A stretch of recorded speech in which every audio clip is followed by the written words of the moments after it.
Hello student, welcome to creative test class. Student जो video लेकर आए हैं वो है B honours third year semester 6। जो आपकी बुक है वो है पब्लिक पॉलिसी इन इंडिया, और इसका चैप्टर जो है सेकंड मतलब इकाई जो 2 है, राज्य के सिद्धांतों के संदर्भ में नीति का विश्लेषण। तो इसमें आपको कंफ्यूज नहीं होना है कि लास्ट टाइम मैंने आपको वीडियो बताई थी नीति निर्माण की प्रक्रिया।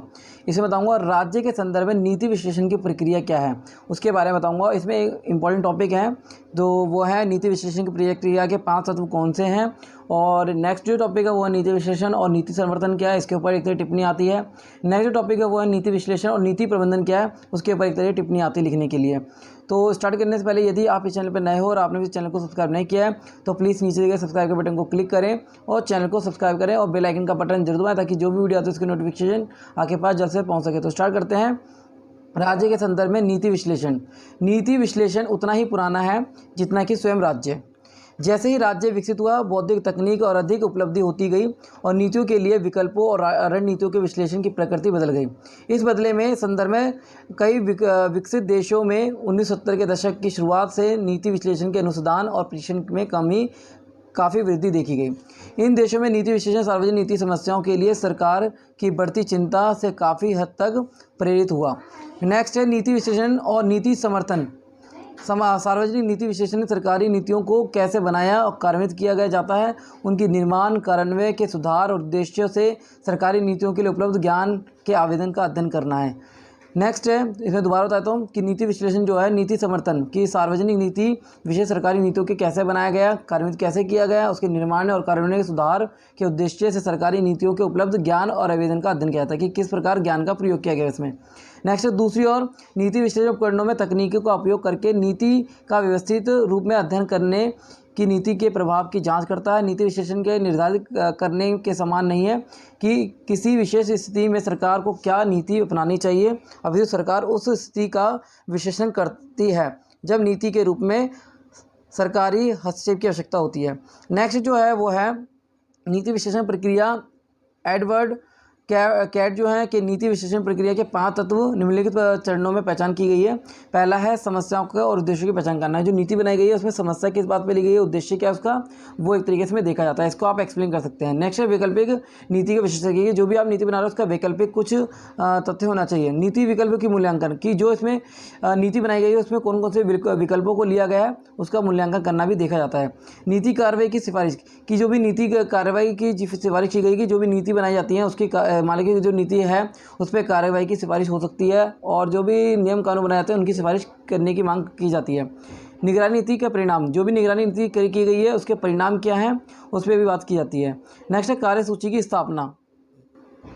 समस्या और उद्देश्यों की पहचान यह सबसे महत्वपूर्ण चरण है, क्योंकि कई बार समस्या विश्लेषण उद्देश्य स्पष्ट नहीं होते हैं और कई मामलों में उद्देश्य परस्पर विरोधी भी होते हैं। यह पूरी प्रक्रिया के कुशल और प्रभावी परिणाम के लिए एक ठोस आधार तैयार करेगा और समस्या को परिभाषित करने के लिए सांसारिक विवरणों को अधिक केंद्रित करने, वैचारिक स्तर पर किया जाना शामिल है। नेक्स्ट, नीति विकल्प निर्देशन करना, और एक बार में नीति समस्या का स्पष्ट से पहचान हो जाने के बाद नीति विश्लेषण को वैकल्पिक नीतियों को निर्देशित करने और उत्पन्न करने की आवश्यकता होती है। मान लो कि एक तरह विश्लेषण कर लिया और वैकल्पिक नीतियों को निर्देशित कर लिया तो उसको उत्पन्न करने की आवश्यकता होती है। कभी कभी वैकल्पिक नीतियों को संयोजन समस्या में नए पहलू सामने आ सकते हैं जिनके बारे में पहले सोचा नहीं गया है। नेक्स्ट है नीति विकल्पों का मूल्यांकन।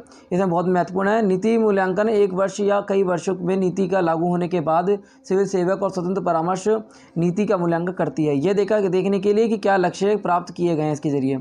नेक्स्ट जो है, और एक बार कोई नीति समस्या स्पष्ट रूप से बता दी जाती है और नीति विकल्प के विकल्प निर्धारित कर लिए जाते हैं तो प्रत्येक विकल्प परिणामों की भविष्यवाणी करना महत्वपूर्ण होता है। इस प्रकार की नीति विकल्पों का मूल्यांकन नीति विश्लेषण के क्रम में एक और कदम महत्वपूर्ण है। लागत लाभ की, इसमें लागत लाभ विश्लेषण जो है दृष्टि में नीतियों के कार्यान्वयन की लागत और लाभों को पहचान और मापने की अवधारणा होती है कि किस प्रकार इसमें कितनी लागत आई नीति निर्माण में और इसका लाभ क्या हुआ। नेक्स्ट है प्रदर्शन मापन तकनीक। इसमें क्या होता है, प्रदर्शन मापन की आकलन करने के लिए किया जाता है ताकि संसाधनों का उपयोग कितना कुशल रहा अर्थात इसका कितना प्राप्त किया जाना चाहिए था और वास्तव में कितना प्राप्त किया गया है, इसमें ये देखा जाता है। नेक्स्ट है इसमें प्रभाव का आकलन। तकनीक नीति चक्र के कार्यान्वयन के पश्चात चरण में एक प्रभाव का मूल्यांकन किया जाता है, यह मापने का प्रयास करता है और नीति का यह कार्यक्रम वास्तव में उन समस्याओं पर कैसे प्रभाव डालता है जिन पर इसे संबोधित किया गया था, इसकी तुलना तरीके से की जाती है। नेक्स्ट जो इसके बाद जो आता है वो आता है इसमें नीति विश्लेषण और नीति समर्थन। ये बहुत इंपॉर्टेंट है। सार्वजनिक नीति विश्लेषण सरकारी नीतियों को कैसे बनाया गया, कार्यान्वित किया गया, उनके निर्माण और कार्यान्वयन के सुधार के उद्देश्य सरकारी नीतियों के लिए उपलब्ध ज्ञान के आवेदन का अध्ययन किया जाता है कि किसका समर्थन मिला और किसका ज्ञान का प्रयोग किया गया और आवेदन किसने किया। नीति विश्लेषण एक कार्यक्रम के प्रभाव के परीक्षण और मूल्यांकन के माध्यम से संगठन प्रभावशाली को मापने के लिए तकनीक है। नीति विश्लेषण लागू की जाने वाली नीति के प्रभावों का अध्ययन करने के लिए व्यवस्था डेटा संचालित उपकरण है कि इसमें डेटा एक तरीके शामिल किया जाता है, किसने इसका सपोर्ट किया। नीति वकालत के अनुसंधान में तर्क शामिल होते हैं, मतलब कि जो इसकी वकालत करता है उसके तर्क शामिल होते हैं जिनका उद्देश्य सरकार के अंदर या बाहर नीति एजेंडा को प्रभावित करना है। और साथ ही इसका प्रबंधन इस बात पे है कि सरकार को क्या करना चाहिए।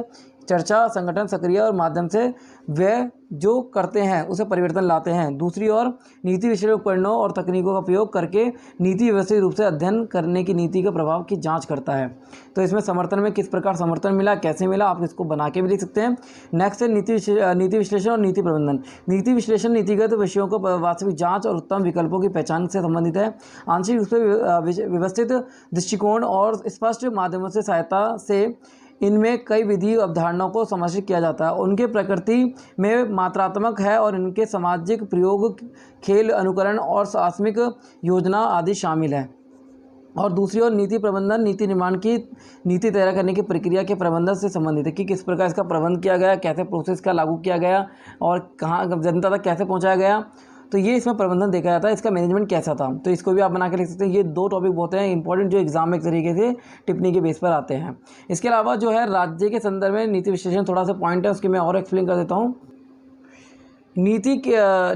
किसी नीति की सफलता उस बात पर निर्भर करती है कि उसे किस प्रकार बनाया गया, प्रस्तावित किया गया, क्रियान्वित किया गया, मूल्यांकित किया गया। आज भी किसी भी नीति को प्रभावी बनाने के लिए व्यवस्थित नीति रूपरेखा और एक संपूर्ण नीति शिक्षा कार्यक्रम तथा एक सुस्पष्ट मूल्यांकन पद्धति की दिशा में काफ़ी कुछ किया जाना बाकी है। नीति का विश्लेषण अति महत्वपूर्ण तकनीक है जिसके द्वारा किसी नीति को वाकई टिकाऊ बनाया जा सकता है और नीतिगत संस्थाओं को कम करने का काफ़ी प्रभावी तरीका है। तमाम गतिविधियों के विविधता विश्लेषण करना होगा, चाहे वह प्राथमिकता वाले क्षेत्र की पहचान करना हो या उपलब्ध स्रोतों, सर्वेक्षण और उद्देश्यों का निर्धारण, क्रियान्वयन के तंत्र का निर्णय, नीतियों के बारे में जनता को शिक्षित और कार्यान्वित में शामिल एजेंसी संस्थाओं को सक्रिय बनाने और कार्यक्रमों का पर्यवेक्षण, बचाव के रास्तों की पहचान, वैकल्पिक रणनीतियों की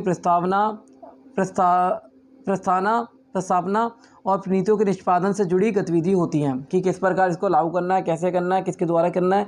इसमें सारी चीज़ें बातें की जाती है। समयबद्ध कार्यक्रम को अमल ना कर पाने के कारण व्यय में होने वाली बढ़ोतरी और जिसकी स्थिति खराब बना देती है, मतलब आर्थिक स्थिति को और खराब रहती है। नीति निर्माण से जुड़े कर्मियों में पाई जाने वाली अपर्याप्त दक्षता एक अन्य व्यवधान है। मतलब दक्षता एक तरीके अपर्याप्त दक्षता मतलब कि जो इसमें कमी देखी जाती है, अशिक्षित मान लो एक तरीके से, वो क्या करती है, व्यवधान होती है एक तरीके से। राजनीतिक जन समर्थन कि इसमें देखा जाता है कि किस प्रकार जन समर्थन मिला है और इसमें रूपरेखा देखी जाती है, नीति शिक्षा का अभाव देखा जाता है, ये सारी चीज़ देखी। नीति निर्धारण क्रियान्वयन का मूल्यांकन से जुड़ी समस्याओं को प्रकृति पर चर्चा करते हुए ध्यान रखना चाहिए कि ताकि गतिविधि नीति चक्र के प्रत्येक चरण को प्रभावित करती है। तो ये एक पॉइंट है कि किस प्रकार प्रभावित करती है। तो स्टूडेंट जो मैंने बताया आपको शॉर्ट तरीके बताया, बस कंफ्यूज नहीं होना आपको। इसे मैंने आपको किस प्रकार टॉपिक बताया वो मैंने आपको स्टार्टिंग बता दिया। तो उम्मीद करता हूँ कि वीडियो अच्छी लगी, इसको लाइक और शेयर करें। धन्यवाद।